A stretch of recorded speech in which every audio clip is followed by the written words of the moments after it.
Hi, good morning. My name is Dave Phelps. I'm spokesman for LinerWorld.com, and I'm here to help you install your above ground swimming pool liner.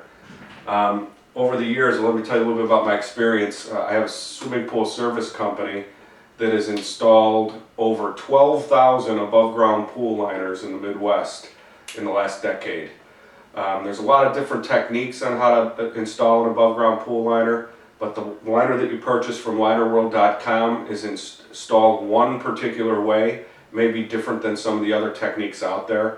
So it's very important to realize there's only one way for this to be installed, and it's the particular way. You have to install it the way that it's meant to be. Otherwise, there's risk of failure, and the thing won't last as long, etc., etc.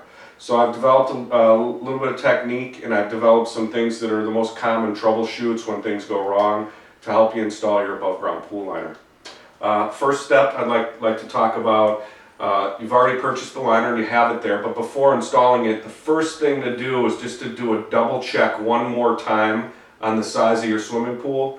Don't trust any previous receipts. The winter cover size, what someone told you it was, what the pool store told you it was, what your pool guy told you it was. The only fail-safe way to know for sure is to take a tape measure, your typical tape measure, and go from inside to inside of the pool wall. So if you have a round pool, you want to be measuring from inside of the wall to the other inside of the wall, and that way you can get an exact measurement to double check to make sure that you have the right size or the right box there. If you open up the box and you have the wrong size, it's trouble, and a lot of times it's extra cost that you don't want to absorb.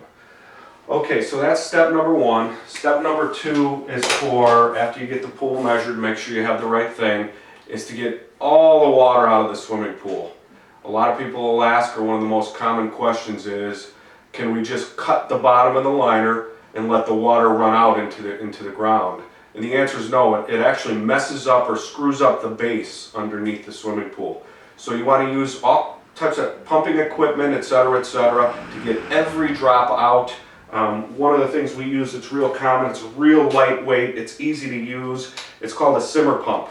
And it's an electrical pump, plugs right into an electrical outlet.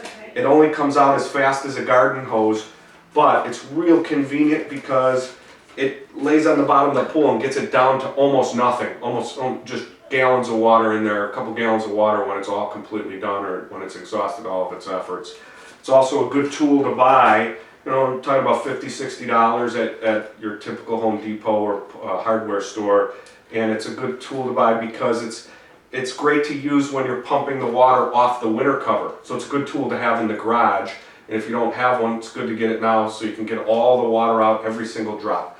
When you get it down to where there's only a couple gallons left, 10, 20 gallons of water in the bottom, just a very minimal amount, then you want to take your shop vac and shop vac it up and get every single drop out manually before you're actually taking the liner out. Last bit of advice too, when you pump it out, pump it away from the pool as far as you can. Don't pump it right next to the pool. It's common to, if you pump it next to the pool, the water will leak back into the ground and underneath and make a mess underneath that liner. So you want to pump it as far away as possible. Okay, next, take the liner out. This is a pretty easy step. A lot of people ask me if they should take the top rails off at this point in the installation, and you really don't need to. Instead, if this is the inside of the pool and this is the wall, take a razor blade and cut a straight line all the way around the perimeter of the pool and let the liner fall right into the pool. Then go ahead and cut the liner up in different pieces, 10 foot by 10 foot pieces that are manageable. You can get them in a garbage can, you can get them out into your garbage pretty easily, and that way it's easy to manage.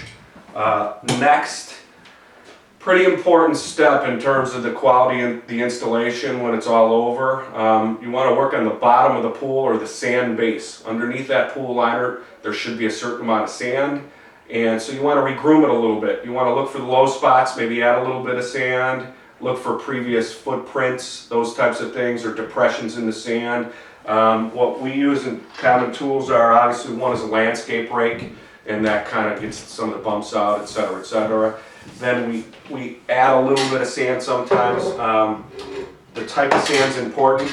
You want to use pool sand or play sand and not torpedo sand. Torpedo sand is used in the cement industry. It's not the right thing to use. You want to use pool sand or play sand, it's called, or beach sand. And those three types are soft on the feet. It's good for underneath the pool liner. It makes a better base basically.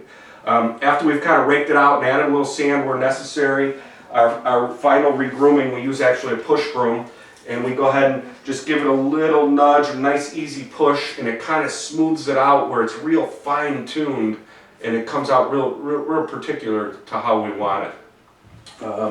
At this point in the installation, you got the bottom nice. The better you do on the bottom, the better it's going to come out later. So that the amount of time you put in there is important for how you like the job afterwards when it's all done.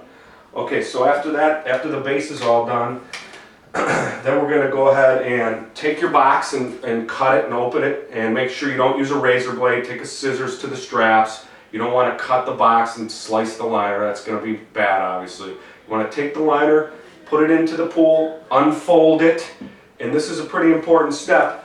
You want to take and look for the bottom seam of the liner. So there's a bottom perimeter seam that goes all the way around, and you want to go ahead and unfold it in the swimming pool and center it with respect to the perimeter of the pool. So in this example of a round pool, you want to unfold it, and you want to make sure that the bottom seam is centered with respect to the bottom perimeter. In other words, if the bottom seam is 12 inches away from the pool wall here, you want it to be 12 inches away from the pool wall here, and same here. If it's this certain amount of distance between here to here and a certain amount of distance, you want it to be the same. So this bottom seam of the liner, which is basically here, here's the bottom of the liner, the bottom seam is going to be centered with respect to the perimeter of the pool. It's important to note that the pool liners are designed short of the actual size.